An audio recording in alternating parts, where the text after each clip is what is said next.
Welcome back to another episode of Steaming Pile with Lauren and Tucker. I'm Lauren. And I'm Tucker. And it's Tuesday. It's not Monday, but the viewers won't know that. So, the Jax Films Festival, that was what I wanted to talk about last week. Okay. But we didn't end up filming. Yeah. That was insane. You actually stayed up the full night to see your thing be screened. Yes. Yeah, it was worth it. I was worried because it wasn't on his list of things that he was going to show, but it was picked by one of his moderators, and it was in another list. So he finally got around to viewing it. Yeah, it was pretty wild, to say the least. Yeah, and one of the things that I've loved doing is going back through the comments of just as people have rolled in to continue to watch it. And I remember texting you when I was setting up my backdrop. I was like, do these books look too obvious? And so I was so happy that someone came back later and was like, and all of her books are mad science things. And I'm like, yes. Yeah. It's campy. There's no such thing as too obvious, right? Yeah. No, it went better than I ever could have imagined. He still hasn't said anything about the film festival, which is annoying. But I mean, I guess it's nice to know that he's taking the time to review all of the submissions, right? Yeah. Instead of just the top 70, however many he watched that night. That he's actually taking the time to review over 1,000 on YouTube alone, and maybe another couple hundred on TikTok. So a man of dedication. Thank you, Jox Films. Yes, thank you, Jox Films. Yeah, because I remember he was like, and we'll do a screening on Sunday and awards on Tuesday or Wednesday. Mm-hmm. And he definitely said that before the full count came through. Yeah. I don't know what he expected, but I don't either. And it's interesting to see which subset of his audience was able to turn stuff around.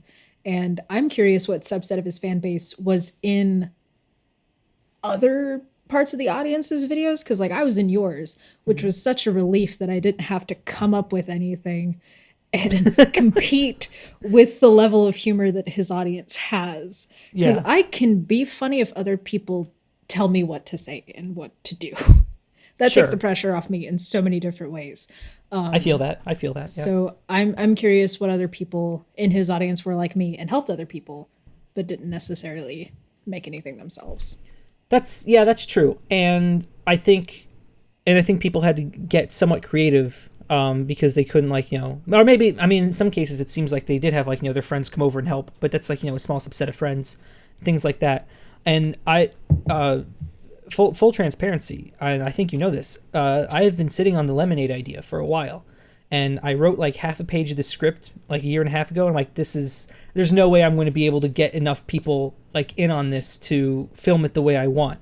And then when he announced the film festival, it occurred to me that this is the prime idea of filming during a pandemic, because everyone can just film themselves. Yes. And that makes my life so incredibly easy, because it then just becomes editing and B-roll for me. So yeah. I'll be right back. My cat's playing with an envelope. Oh, your cat. Your envelope privileges have been revoked. That's a marriage application. Don't play with that. You're in charge.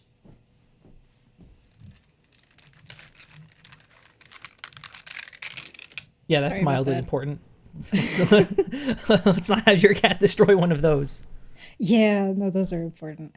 But one of the things that really impressed me was you getting a Fiverr guy to turn around stuff in the span of the 48 hours. That was luck. He gave it was a 24-hour window, and he did it in 2. So he must have a set ready to go. He has it down to a science. It was I don't know. He was pretty good. So I can't complain. Yeah. And it made me feel good that I was because before I sat down to do my stuff, I was I could do it Saturday morning, but then I'm no, I have the time. Yeah. I'll do it tonight. Yeah, no, it was as soon as possible or sooner is always good in those film festivals. And yeah, no, I honestly couldn't ask for better performances from you or my parents. It was oh yeah, your parents crushed it. yeah. It was, and they were like reading from the script. I don't know if you Yeah. can tell, but like they still nailed it. I don't know. It's good. It's good. I really I mean I'm so honored isn't the right word. Neither is blessed. Humbled that people are willing to. I'm obviously those two things too, but I'm more than anything humbled by people who are always willing to like contribute their time and their talents to the things I'm trying to do, and that's true in like any capacity, be it acting or if someone's helping me build something or along any axis. And it always blows my mind that people are willing to do that. Like I don't know, because I will probably never do a actual production of the way films and TV shows are actually made. Despite the fact that I want to do that, I don't think I will ever do it in a professional way. So the fact that people are willing to do it in such an unprofessional way, which is literally the phrase I use, is just a bunch of friends getting together to make a YouTube video, because that's exactly what it is. Yeah. The fact that people are willing to do that with me, for me, alongside me, it's one of the most humbling things I have experienced ever. So yeah, no, it warms my heart every time people help like that. So thank you to my parents. Oh, yeah. And the Fiverr guy, I forget his name, but he's pretty good. Yeah, he was really good, because I recognize some of your regulars in your content. Like Wesley shows up a lot. Yep. But I was like, we didn't go to school with that guy. Nope. And I have to say, your dad was perfect, because every retired police chief in every true crime thing looks exactly like that, with the shirt and everything. It was... Yeah. I didn't even know he owned the shirt. I just said, wear something with a collar, and he picked that shirt. And I'm like, you need to wear that shirt more. You're in Florida. What are you doing? Yeah, exactly. That's like the Florida shirt. Right? Yeah. So, but yeah, so I look forward to the results. I don't know. I didn't have high hopes before the stream. I mean, I still don't have high hopes. I have that whole no hope mentality. But the odds are greater than zero that something good will happen. So we'll see. Yeah. Is your cat? What is up with your cat? I don't know. Quiet for 10 hours a day, and then the 1 hour I want to do anything. No. Bubble wrap privileges have been revoked. You can have that back when you learn to behave. Nice. Yeah. I'm not cutting any of this out, by the way. It's gold. Yeah. It's more fodder for the Lawrence Katz interrupt the podcast compilations. Oh yeah. So what's been going on in your life? Not a whole lot. As mentioned in the stuff that we're not cutting, marriage applications, but that's what blows my mind. All right, so Virginia's like, oh, we're the state for lovers. It's super easy to get married here. It's not. And so the first thing I do when I'm going to move to Virginia is sue Ralph Northam for a number of things. All right. Items 1 and 2 are the whole Klan costume or the blackface costume that he somehow can't remember which it was. Gonna sue him for that right off the bat. And then just how complicated it is. Because I and my fiance went to college. We both read most of the fine print. It's still really complicated. Mm-hmm. Why? Well, I mean, when you think about it, marriage is primarily a legal thing, right? Legal, yes. That's 100% taxes, insurance. Yeah. Is that it? You can't. You don't have to testify against a spouse. that might come Yeah. up knowing you. So I think that it's, like they make it complicated, I guess. I wonder if they make it purposefully complicated for those reasons, or if it's complicated just because of the nature of bureaucracy. Oh, it's absolutely because of bureaucracy. And like I can't get it out of my head cuz like no offense to everyone who's gotten married, but I have seen some couples that have gotten married and I'm like, how did you do it? How did you manage to put all of the paperwork together? Sure, yeah. It's I can see that as complicated. Yeah. But And in they'll Virginia, have I don't know. You go ahead. well, like they'll have on the form, it's like, all right, we need both of your parents' full names as it appears on your birth certificate. But if your mother's maiden name is different from her married name, don't include her married name, only include her maiden name. So it's like, okay, is it the name as it appears on my birth certificate or her full maiden name? That's a good question. That's a really good question. That sucks. It's Yeah. ambiguities like that just someone had to have pointed it out to them at some point, right? Like, No, because everyone's like, well, I guess this is what we're supposed to do because Ralph Northam says we gotta. well, the question is, does anyone care about details like that? Right? Why do they need to record that information? It's again probably one of those things where it's like the law requires that we answer that we do care about that information. I guess to verify that you are who you say you are. Okay. So, but you can but that's the thing. You can identify your mother by both names. So in a way, neither one is wrong.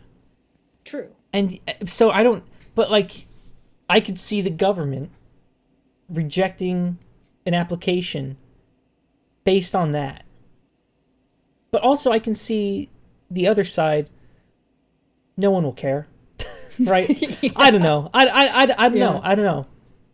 Well, and there's also like loopholes of like if you don't want like if your parents' name does not appear on your birth certificate, if you don't know who your parents are, or if you just straight up don't want them included, you can write unknown.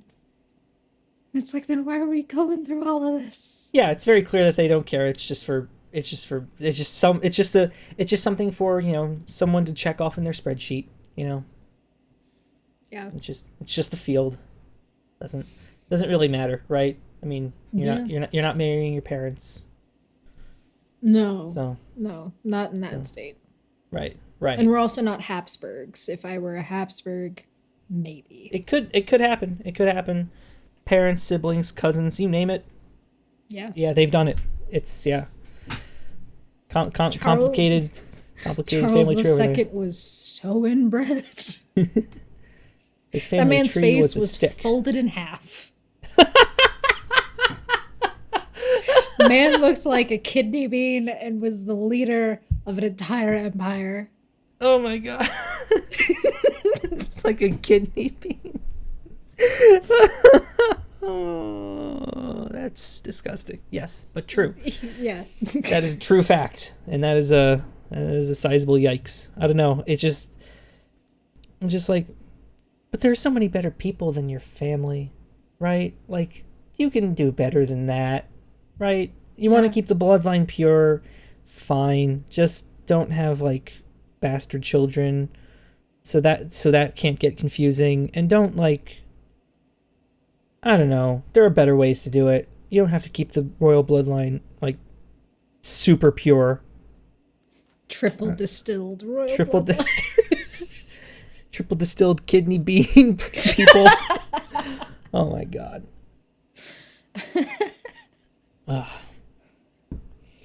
Yeah, I don't know. Genetics. How does that? How do you even? I don't fully understand. Like on some level it makes sense, but I don't completely understand why so many levels of inbreeding would lead to a kidney bean person.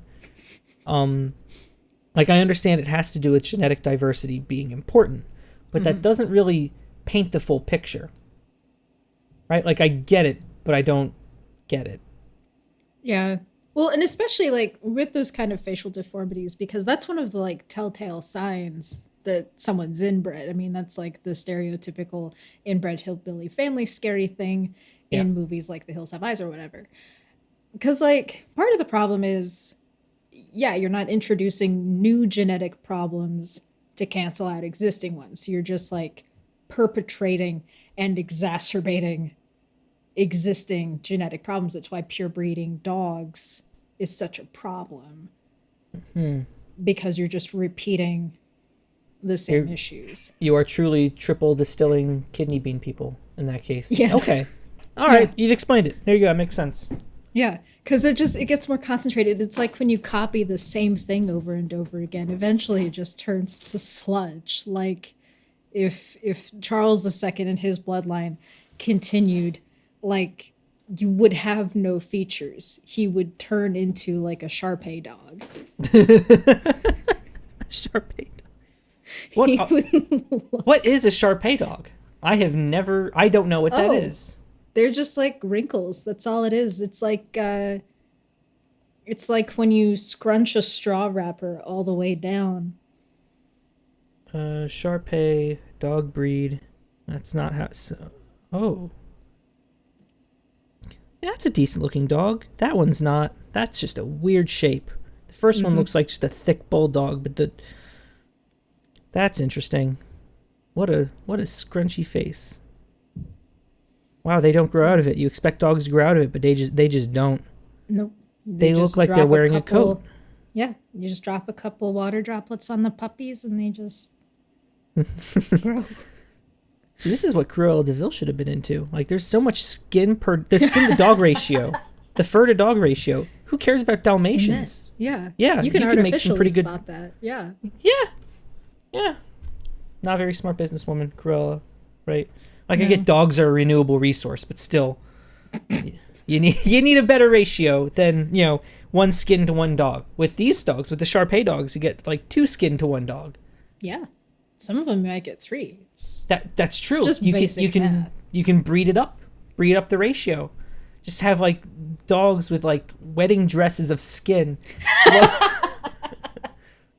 keep your floors clean too, right? So It's yeah. They've you stitch a couple like scrub daddies to the end and the house hey, is clean.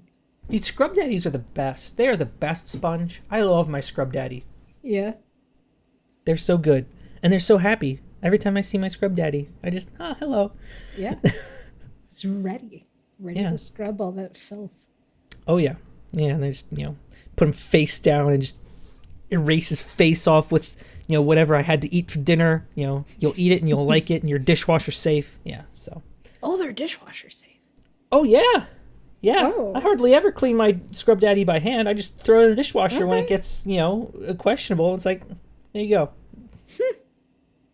Yeah, they don't take any space in the dishwasher either because they're so tiny. It's the perfect sponge, Lauren. It's the perfect sponge. Yeah. I've been missing out. I've just been using like regular old Scott Brite sponges. And the nice thing about the scrub daddy is that it changes properties with the temperature of water. So if you put it through hot water, it gets squishy like a sponge. But if you put it through cold water, it gets hard. Not quite to the hardness of a Scotch Brite, but it helps you scratch off the crud. Ooh. It's the perfect sponge, and they last for so long. I haven't replaced my scrub daddy yet. Granted, I don't use it a lot, but they don't like they seem like they last a long time just in general, especially because they're dishwasher safe and because the pores are so wide, you can get true. things out Yeah. of them, right? That's So very good to know. I may have to get a scrub daddy for myself. it's worth the investment, and they're just a joy to look at, and they don't. As far as I can tell, they don't pick up an odor. That's also important. You get that you know the smell of like kitchen rag, right? Oh, That's yeah. all sponges adopt. Yeah. And it's such a ubiquitous smell too, which is a very interesting phenomenon. I know we were talking about smells last time, but like that the smell of kitchen rag is so ubiquitous, which is interesting because you would imagine that that's produced by some kind of bacteria. How can it be the same bacteria everywhere? Maybe is it bacteria? It's not a property of the rag. Rags can be cleaned and they smell just fine. True. Well, I mean, we could think about like the limiting factors, like soap. Like, there's only so many different brands of dish soap, and I Sure. imagine that stale dish soap, eventually, all those scents are going to kind of smell the same. And it might also depend on the kinds of food people have. I would imagine in a typical American household, similar foods are being made, so maybe similar smells are congealing So in you similar think kitchens. if we went to another part of the world, their rag smell would be different? Yes. That's my hypothesis based on absolutely no evidence or data. That's an interesting hypothesis because how else would the bacteria get on the rag? It has to come from the food. And if Yeah. people are making similar food, then they'll get similar bacteria and you get the rag smell. Huh. Well, look at you go. That's two mysteries hypothesized and solved away. I'm content with that answer. That makes a lot of Okay. sense. There you go. Cool. Yeah. You're on fire. Nice. All right. I don't know what else there is to solve, but those are my two Oh, current things. I have also been thinking a lot about retirement because I've been watching James Blackwood, Raccoon Whisperer, and I've decided that that is one possible path I would want to pursue in retirement. keeping Is just raccoons? feeding raccoons little hot dogs. That's all I want. That's all I need in life. Yeah, do it. Nothing's stopping you. Walking up with their little hands. Yeah, yeah. I don't know. You can get on raccoons' good side, and they will protect you. They're they're loyal. They're smart creatures. They are. Raccoons. They're They incredibly are. smart.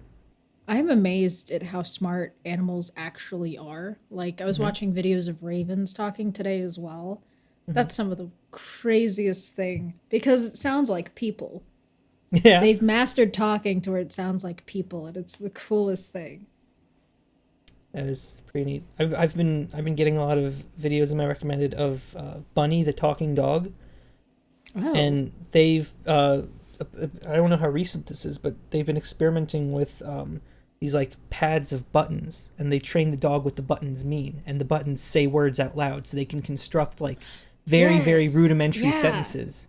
And some of them are I mean they make sense, but you gotta wonder like is it because it's not gibberish, so the dog's clearly trying to say something, and the dog understands that that is a way to communicate, right? And they understand like I think in one of the videos the dog was like talking about how it sees a bird outside and was able to communicate that, right? Because there's a Oh, button for bird, and that's like so fascinating.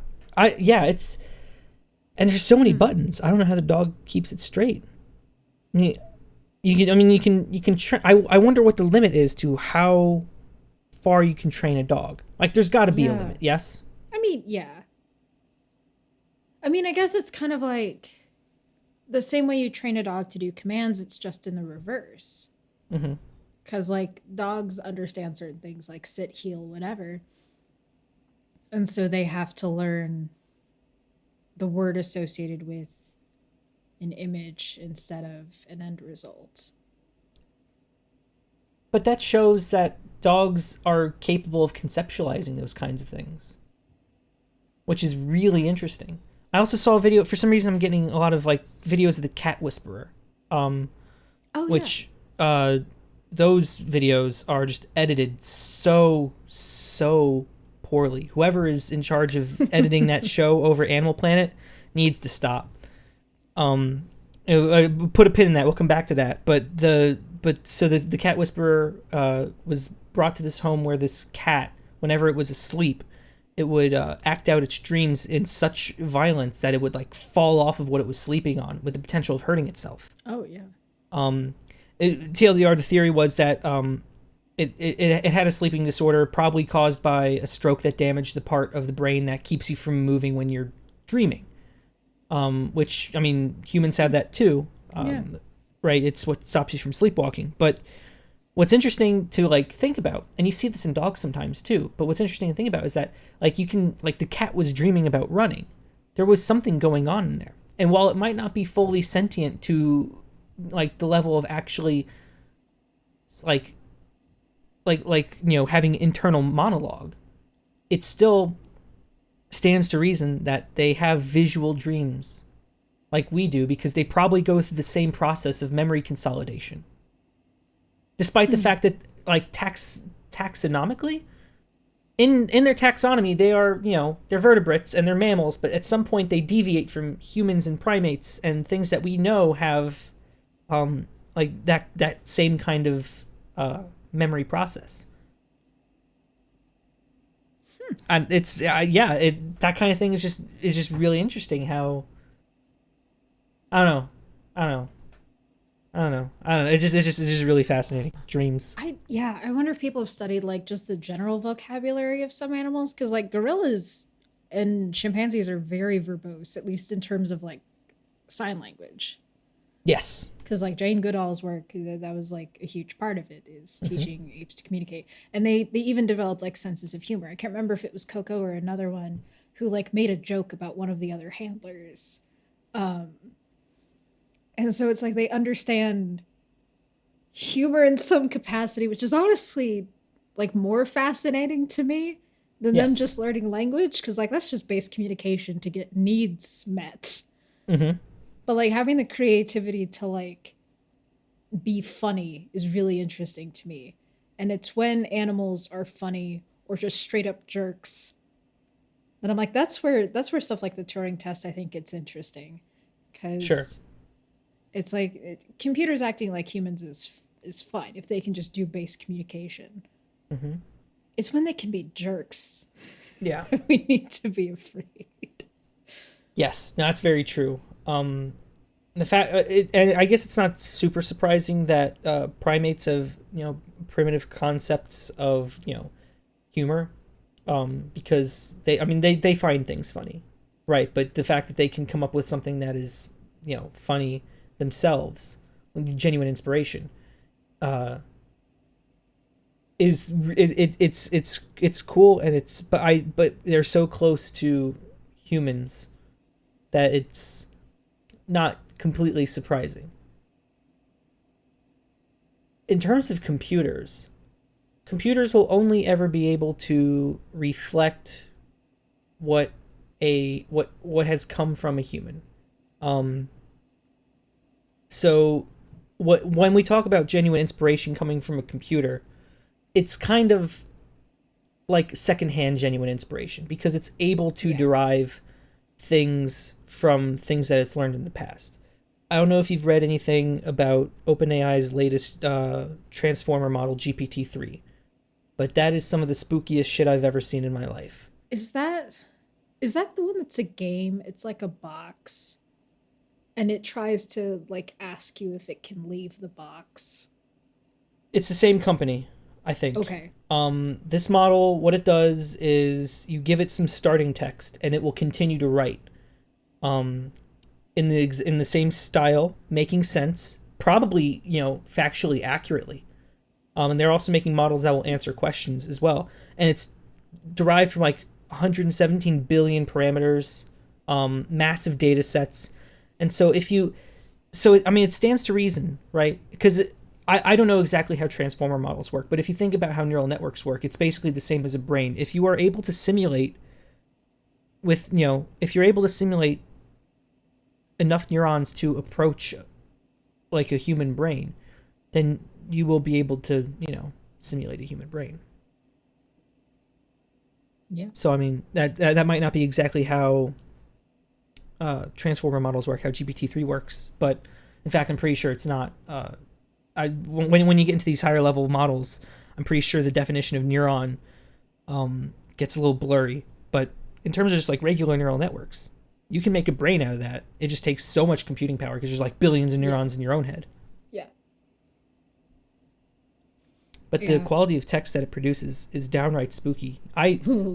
I gave it like I gave it like 5 lines of a script I was working on, and it just took off. It wrote so much. It was amazing, and it kept like the Ooh. details of the characters consistent, and Okay, it that's impressive. it like it was like weaving words, and you can like control it, right? Like how much it should stay on topic, Okay. how Yeah. how long you want it to continue for. It's amazing, and it's like it's about as spooky as a good deepfake, but for Ooh. journalism. Okay. Yeah. Okay. That's kind of neat. I've seen some really neat like I think it's AI dungeon um stories that you give it like a line and it'll give a line back to you and you just kind of trade back and forth until it finishes. Um but then yeah, Wendigoon in one of his like conspiracy tiers was talking about like this AI that realized it was in a box and was like, "Hey, let me out of the box." Hmm. And I everyone's always like, "Well, computers will take over." And I'm like, "Just unplug them." Yeah. Yeah. Um Yeah. Make but sure yeah, they can't cuz connect to the there internet. I once saw a tweet that was, "I'm not afraid of a computer passing the Turing test. I'm afraid of a computer that would intentionally fail it." Oh yeah. I don't care for that. I don't care for that imagery. Ugh. I would think that we're about uh maybe 10 years out from that. Yeah, cuz that's a hard thing to test, really. Oh, by its Cuz very really definition, the you can't. Yeah, cuz really the only way you know if it failed on purpose is if it slipped up at another point in its Yeah. grand scheme to take over the world. Mhm. Mhm. Yeah. No, that is but it's so cool. It's so It cool. is. I know that I know they're thinking of using GPT-3 in like games for more realistic NPCs. Ooh, that Um would help. yeah, I think that'd be really cool. Especially for I was watching a big long video about cyberpunk and some of its issues with interacting with NPCs, particularly like police. Like the wanted system is just terrible. Oh, yeah. I need to get around to playing Cyberpunk cuz that's the kind of game I would love, but just the number of bugs. I don't know. Maybe I'll wait a couple years. Yeah, and I think it was in James Miller's video. He talked about how he wasn't sure what could be fixed with a patch or if it would be the kind of game that like 4 years down the line they're like, "Ooh, Cyberpunk 2078. It's done actually." I think they have no choice but to patch it. Like it was hyped Oh, for yeah. how long now? It's Three been and a it. half years? Oh, at least. I thought it was longer. And like they have to patch it. They have to pull a No Man's Sky and make it good, right? Like Yeah. they have to do that. Yeah. I don't know. And I'm like I'm just such a big fan of open world games, especially like super immersive open world games. And I think Cyberpunk, at least promised to be that, and I think maybe in the future it could be. Uh, Hmm. but Cyberpunk is an open world game. Yeah. Yeah, yeah, because it was meant to be like you could do anything you wanted, and then you couldn't. Mm-hmm. I Sad. watched. I think the guys at Oni Plays did like 4 episodes where they tried playing it, Hmm. and like some of the graphics looked really cool. Other graphics were like blurry JPEGs of noodles over top of bowls. Yeah. Yeah. Yeah, You only have so many polygons. yeah. Uh, but I mean, it's possible, right? Oh yeah, We've seen it done. I've been playing Red Dead Redemption 2 for the past 2 months now. Um, nice. it is so good, and just everything about it is just amazing. I think the game is 2 years old now, maybe three, but Oh yeah, it might be. it's everything about it's amazing. So I don't know what Cyberpunk's been doing. They've been working on Red Dead Redemption 2 for a while, probably ever since GTA 5 released, which was in 2013. So, GTA 5 is that old? oh yeah, it came out in 13. Wow. Okay. They've been milking the online for forever. I imagine Yeah. they'll do that to Red Dead Redemption 2 as well. Yeah, the GTA 5 online stuff, some of that is incredible. I like watching Hmm. what other people do in it. And GTA 5 as an open world game, like I've not played it myself. At least I don't think so. I may have played like someone else's version of it. Um it's genuinely fun. Yeah. It's Oh, really cool. I think Rockstar has that format of a game. Like, I mean, it's some of the missions, yeah, they can drag, but I think they just have the open world concept just nailed. Oh yeah. Yeah, Yeah. just the level, and what impresses me too about GTA 5 is the level of detail they brought to, I don't know, all of Southern California. I don't know how far out it goes. Hmm. Um but that's impressive that it even renders, cuz I have Assassin's Creed Unity, which is the one that's set during the French Revolution. Hmm. That game struggles to render Paris. It's doing its best, but it takes forever. Sure. Yeah, I think if you're impressed with GTA 5, you will be absolutely blown away by Red Dead Redemption 2. Oh, I can guarantee The map it. the map is massive, right? It's like four fictional states. And it goes it and like it's scaled down the height of the United States, cuz at the very far north, you're in like snowy mountains, and then you get down south to like Saint Denis, which is a New Orleans ripoff, and it's like hot and there are alligators, and it's like it's the Ooh. South in 1899, Ooh. and everything in between, right? And from the west to the east is very similar as well. It's and so like you get all these climates, and you get like completely different states, and the gangs and the states and the cities and the towns and the horses. The horses kind of suck, but everything else is great. and and the people, how many hours of this is probably why the game is like 180 gigabytes. The amount of like dialogue that they've recorded Yeah. for like Well, and everything. I read that if you don't have the map, Hmm. the NPC dialogue changes to reflect that. They will give you directions, Oh yeah. which is amazing. Uh-huh. Yeah, they'll do it. Just like if you get into a fight in the town, you go into a store, the clerk will bring it up. Um, it's so good. It's Oh so my good. gosh. Oh, that's Yeah. amazing. Oh, I have Yeah. to see if it's oh, I hope it's on a console I own. I think it's on the PS4. I think there's a PS4 version. I gotta get me a PS4, man. I might as well wait for the PS5. It has backwards compatibility, right? Does it? I I should just hope said that so. without. Well, there's some versions of the PS3 that don't go back to PS2. Mine doesn't. Mm. At least not stock. I haven't modded my PS3, but Okay, it's available on Xbox, maybe, which is what I currently have. But okay. I think I would really like Death Stranding. I've I seen a lot know of memes people about kind of it, but memed it, but yeah. I from what I've seen of it, and Barry Kramer has a really good video kind of defending the game for what it is. And for some of the things that I do enjoy, I think I would like it. Cause I Sure. it took me forever to actually get a console. I had gotten the Xbox One when Assassin's Creed Unity dropped, so that's what it came with, and Black Flag, which is really fun. Mm. So I don't have that many things for it. I've got like two Assassin's Creed games, or three. I have three because I also got Syndicate when it came out. All of the Bioshock games that I'm still very slowly trudging through, and then Risk of Rain Okay. 1 I and think I've 2. heard of that one. Yeah. Risk of Rain is fun. I've also been playing that online because Steam has it. My brother and I will hop on and play. Mm.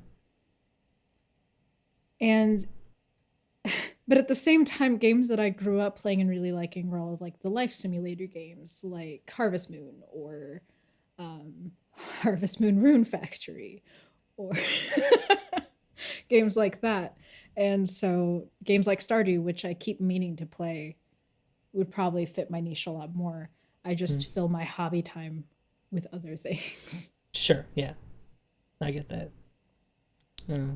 It's there's some I've been getting into, I guess, older games because I've been drumming up some emulation software, just collecting it. I've even installed some on the Wii. Oh Um, I yeah. think I think my Wii can now simulate almost all consoles older than itself. Okay. Yeah, I because Yeah, the original Wii could play GameCube games. right. So I soft modded my Wii so it can play GameCube games from file instead of disc. Okay. Um, I've also installed a Game Boy Advance emulator, which is pretty nice. Because in the original GameCube there was an add-on that you could play Game Boy Advance games for with. Yes. So Yeah. they kind of made Nintendo made an official emulator. But this is ported something else. This N64, the NES and SNES are both Wow. will both run on there. That's cool. Um, yeah, the I think the Wii is one of the more versatile consoles. Oh, I Um, loved it. yeah. Oh, and It Mario was so Kart great. Wii. Oh, so Yes. that's my favorite Ooh. version of Mario Kart. Okay, I like Yeah. Double Dash a lot. Double Dash, Um, yeah, I think that's a close second. I haven't played the one for Switch yet, so that might change. But or oh, Mario Kart true. 8, Yeah. which is the one that came between them. Yeah. But I mean,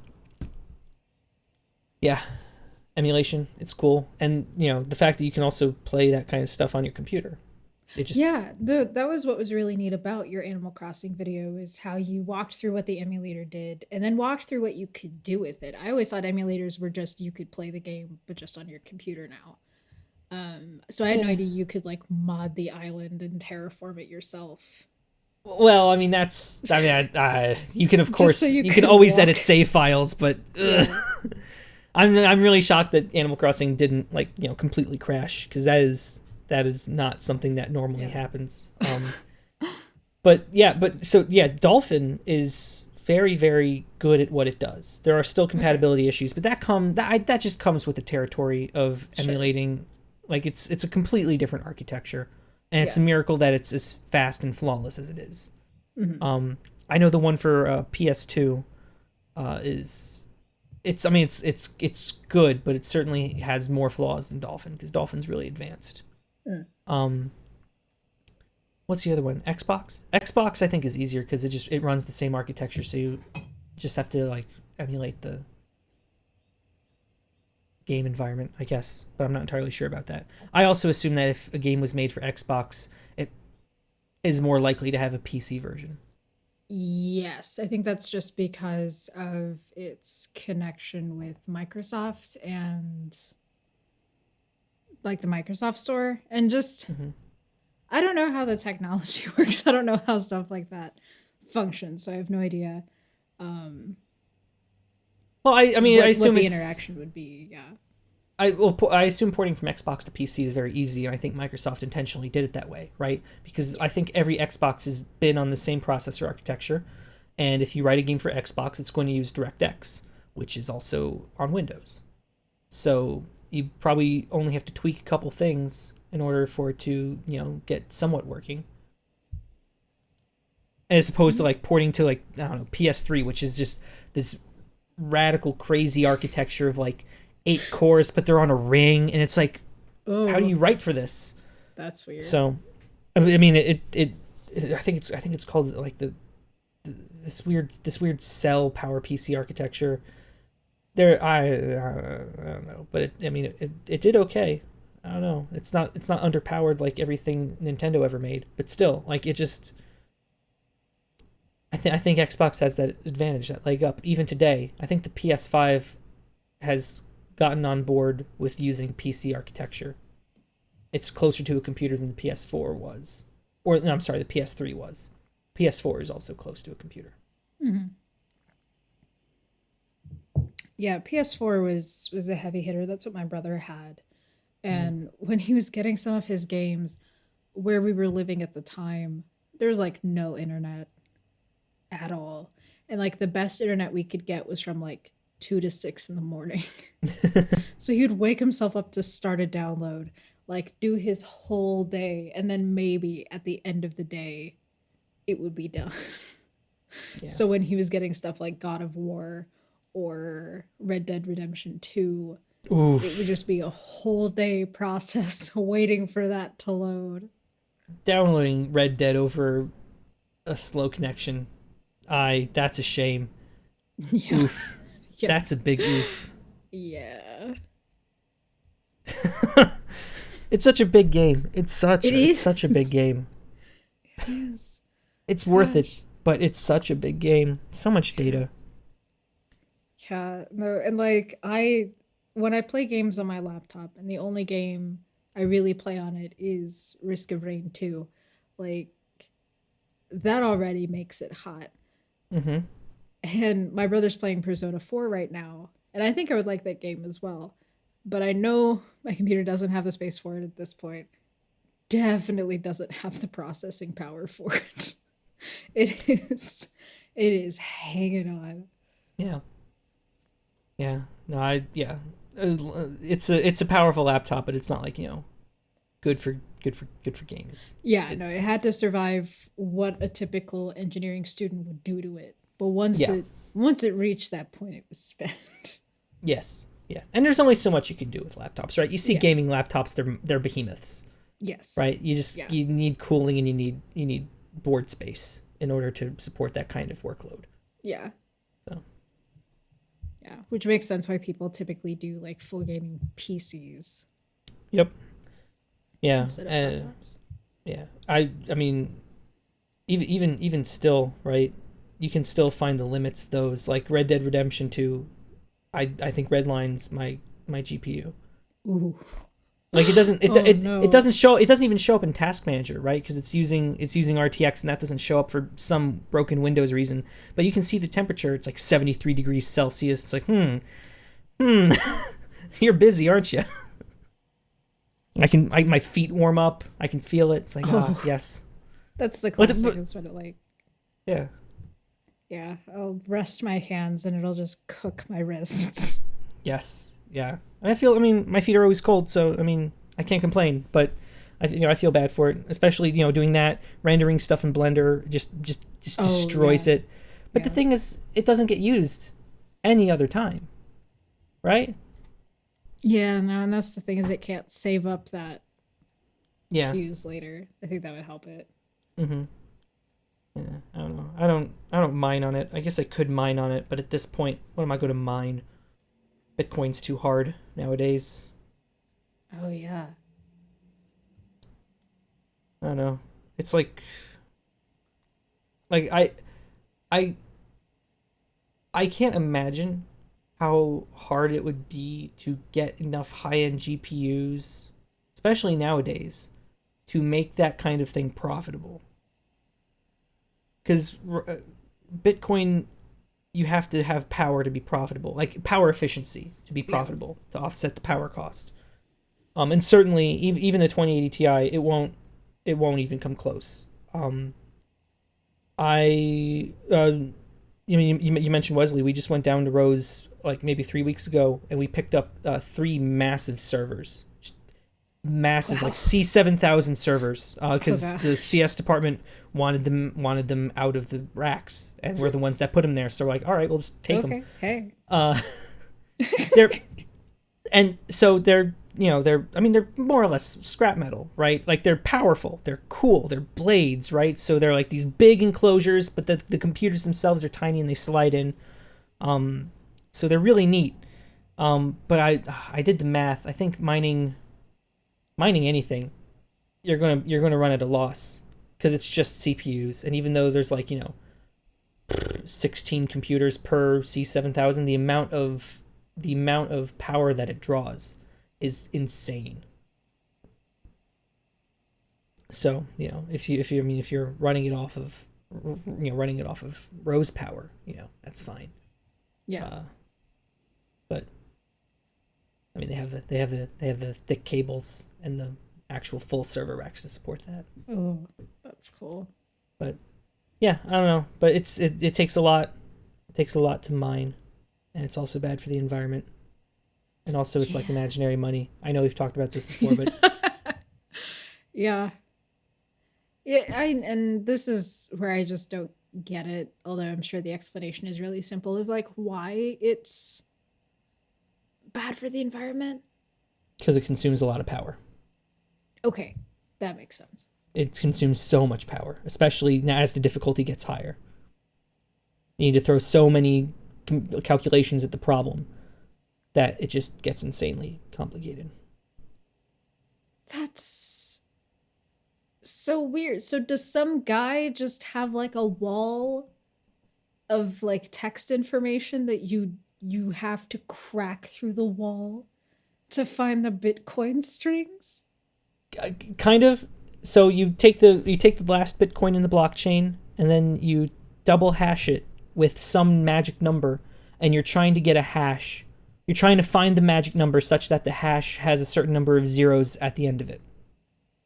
Okay. And as the network power goes up, the number of zeros that you have to find increases, which makes the finding that magic number harder. So that way it calibrates itself that a new Bitcoin is found every n minutes. I forget, it's like every 10 minutes or something. But that's how it self-calibrates. So the amount of power you have to throw at it to find these Bitcoins or really any cryptocurrency in a reasonable amount of time, it increases, I think, exponentially. And so now we've moved past where GPUs can be useful. And now they're making chips specifically for this kind of thing, which are power efficient and can run at terahash rates. Because that's how you have to stay competitive. And then you have walls of those, and that's all draining power, in the megawatts, I assume. And you have to have an operation that big to, stay afloat. And that's why it's bad for the environment. Oh. Wow. I'm running out of water. Big sad. I got a tiny prick today. And they told me to drink a lot of water, a lot of Gatorade, and I'm not sure why. I don't get it. Electrolytes. Maybe, but it's not like blood. Could be. I don't know how vaccines work, so. You got the first shot. Wow. What do you think I meant by little prick, Lauren? Goodness. I assumed that's what it was. Yeah. No, I was going to get it the 11th, but I got in. I found a closer and sooner appointment. I was thinking about going to Gary, Indiana, because Indiana, they've opened it up to everyone and they're not checking residency. Oh, wow. So that sounds like Indiana. Honestly, they have the same policy with guns, I think. Yeah, but I mean, you go to Gary. You're going to get shot one way or the other. So yeah. So I found something. I guess it's like 45 minutes south of where I live, and I went. Okay. They didn't. So I like. You can twist definitions. You can ignore the spirit of the law. We're in phase 1C, and I'm an IT professional, and I'm like the periphery of several at-risk groups, but I'm not in them. So I'm willing to I'm close. I'm like maybe 2 BMI points off from obese. I'm like 50% at risk for polycystic kidney disease. I write software.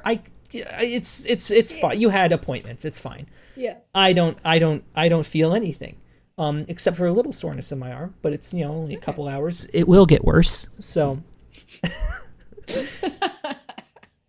can't get mad. I just want the bad bug to go away. It's experimental, not FDA approved. Ooh. I love how people are just glossing over that. Like, they've done research obviously, but it's still a little spooky. I don't know. Yeah. No, and we have a mutual friend who worked on Moderna, and I figure if anything goes wrong, I know exactly who to personally blame. 100%. Yep. For the Moderna vaccine not working. Yeah, absolutely. Yeah. And that's the one I got, and I told him I got a little prick, and now your fluid's inside me. Let's do it again next month. But I think that so I think a lot of people are just kind of like ignoring that because they want the bad bug gone. And I get that. I trust science and scientists over bureaucracy and government, but I also want the bad bug to be gone. So whatever. What's it gonna do? Kill me? Maybe, but probably not. But you'll be like a 5G router in death. So I am going to be a walking hotspot. I am so excited. I want to see the air. I want to see sounds. That's my goal. See the waves. Yeah. Yeah. How much did they charge you, or did you just use insurance? I used insurance. And even if you don't have insurance, they bill the government. It is free for everyone. Really? Yes. Okay. I think that's based on the assumption that a lot of people have insurance and the government can foot the bill for everyone else. Because it's that important to the federal government that people get vaccinated. And another thing that, took away from my guilt of kind of edging my way into phase 1C, they're putting money into convincing people who don't want to get the vaccine, the people who are, opposed to it for one reason or another. They're putting money into advertising that they do get it, right? So I'm like, if we're convincing these people to get the vaccine, I think I'm going to just go ahead and I'm just going we're to go at the ahead point where we have to tell the people who don't want it. Yeah. And Daddy Biden keeps inching up the date that he wants all the states to open it up to everyone. I think it's the 19th now. Of June? April? Yeah, and like, what is that, 2 weeks from now? Anyone can get it. And it's also sooner in a couple states. I think Missouri and maybe Florida, they're open either yesterday or the 9th they'll be open. That's crazy. Indiana's already open. Yeah, no, it's going along. I mean, still, good luck getting an appointment, but you can. Yeah. Yeah, I think I'm at the point now where I can actually like go and apply for an appointment because a bunch of people at my work went to go get it.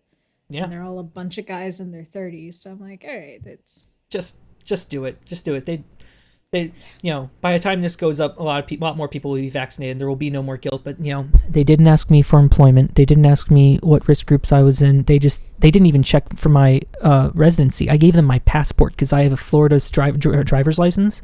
I just gave them my passport, and my passport says New Jersey. They just took it. And it's like, all right, here's your form. And I'm like, okay, cool, thanks. How did you not have to get an Illinois driver's license? We don't talk about it. We don't talk. I pay taxes in Illinois. What more could you want? Yeah. What more could you want? I mean, did I vote in Illinois in the last election? We don't talk about it. We don't talk about where I voted last election.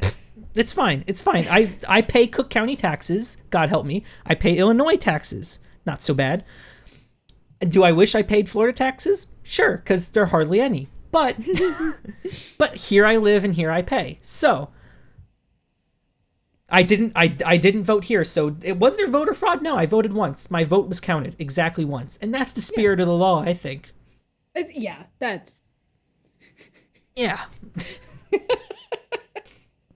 Yeah, no, I'm not saying that like, how dare you live in a state and you don't have a driver's license for that state. No, screw the state. Don't do what they say. What are they gonna do? Arrest you? I mean, could be, but my Florida driver's license doesn't expire until 2025, which is bananas. That's an 8-year driver's license. Was that like the one that you... Did you get that one at like 21? No, it's still one of those vertical ones. What? I'm amazed that it lasted that long. Like my Illinois driver's license, like you get the vertical one at 16. I don't think mine even would have lasted through being 21. It's Florida. That makes sense. I mean, that's where my vehicle was registered too, and where my vehicle, I don't know if it's still registered. I think we let it lapse, but it has a Florida license plate. It had Florida registration.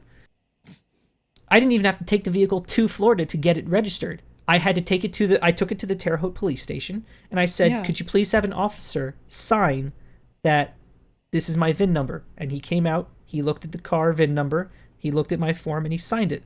I think that cost me $5, and I mailed it to my parents, and they got it registered in Florida.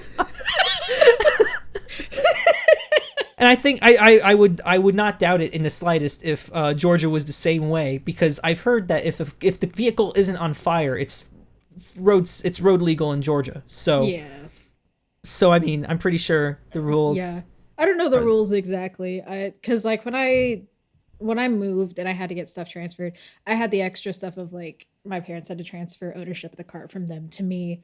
Yeah. So there was other things involved, but that's wild. Yeah. But I mean, all that kind of bureaucracy sure beats getting a marriage license, apparently. Yes. Gosh. Yes, that is unfortunate for you. My condolences. Yeah. The rest of it is great. It's just the license itself is stupid. It's the legal mumbo jumbo. I mean, that's always the hard part. Taxes, parole, murder charges. What are we talking about? But I just, it's paperwork. It's spreadsheets, and they even then they find it hard to keep track of it. Mm-hmm. Yeah, which is fair. It's a database horrible. of all of this. Why should it be easy to retrieve? Oh God, it's a logistical problem, and then states are compartmentalized. You Mm-hmm. know, Yeah. uh, the what's his name? The president from the West Wing, whatever his name is, whatever. Frank Underwood? No, No, that's House of Cards. yeah, wrong president. Something Bartlett. Yeah, I don't know President the Bartlett. president from West Wing. Yeah, it's played by Martin Sheen, but I think his name is something Bartlett. President Bartlett. In the words of Mm. President Bartlett, there are times when we are 50 states, and there are times when we are one nation. I think identification and keeping track of one person, maybe by their social security number. That's a good place to start because they Yeah. already have that. Yeah. That's how we do our taxes. Why not just put like everything else with that in the same database row? I don't know. I'm not the NSA. Anyway. No, but Oh, they are listening. They'll take this advice to heart and they'll make yes. sure to include it in their review for their like summer fall quarter sprints. Get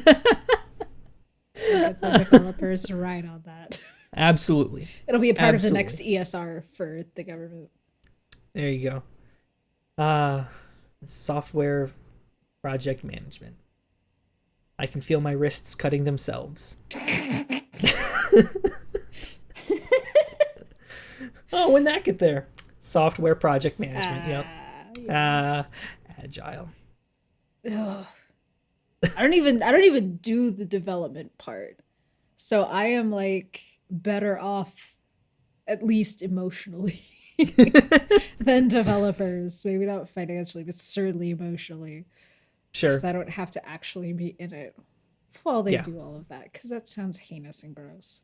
Yeah. Well, see, the nice thing about the pandemic is we, as like my team, has fallen out of a lot of good project management practice because like very few people are asking us to do things, and all the things that we're doing are either small for other people or big for ourselves. So it's like, I mean, what do we have to track?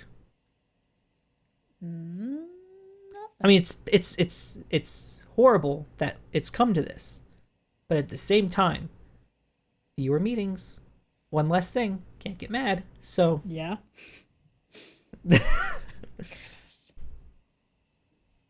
anyway, Yeah. Speaking of meetings, I guess, who gave us money to tell people who they are? yes, the sponsor segment. Well, Lauren, uh, this episode of Steaming, I have it pulled up down here. This episode of Steaming Pile is brought to you by the letter P and the number 4, as in that's where I parked my car last night, but it isn't there anymore. I specifically remember parking near column P4, but my car isn't there. Right, I took my keys out and I pressed the unlock button, and I hear the car beep as if it's like right in front of me, but it's just gone. I don't get it. Where did my car go, Lauren? Like, I parked at P4. I know that, right? I'm doing stuff with my keys and I can hear it, but the car itself is gone. I had to take the bus back home. I called the police. I filed a report, but I doubt they'll do anything. What is one stolen car in a city of theft? But I mean, the car wasn't stolen, right? There was no glass on the ground. They didn't break in. There are no tire tracks. It's as if the car never existed. And when I press the panic button, I hear the horn, but it's just gone. I don't know what dimension it fell into, but wherever it is, I hope it's happy. I really hope it's happy. That was beautiful. Thank you to Pete and for sponsoring us. Perhaps cars on the other side of the column or behind you. Oh, shit, I didn't even think that looking behind me. Oh, Ah, whew, I gotta go back. or maybe melt through the concrete. There's like a 1 in 700 million billion chance it just phased through the floor. Could be true. That seems like a high probability for something like that to happen. Even like, 1 against 7 billion trillion, but There were a lot of zeros. I don't know what the actual odds of just because like allegedly, like we hit hard surfaces, mhm. and that always works. Yep. But supposedly, there's a time when it doesn't. I mean, it is mostly empty space. That's something else that's really unnerving. Mm-hmm. Everything is just mostly empty space, and yet it's solid. How big are we? The world is oobleck. All right. Oh, man. This has been another episode of Steaming Pile with Lauren and Tucker. I've been Lauren. And I have been Tucker. We will see you all next time.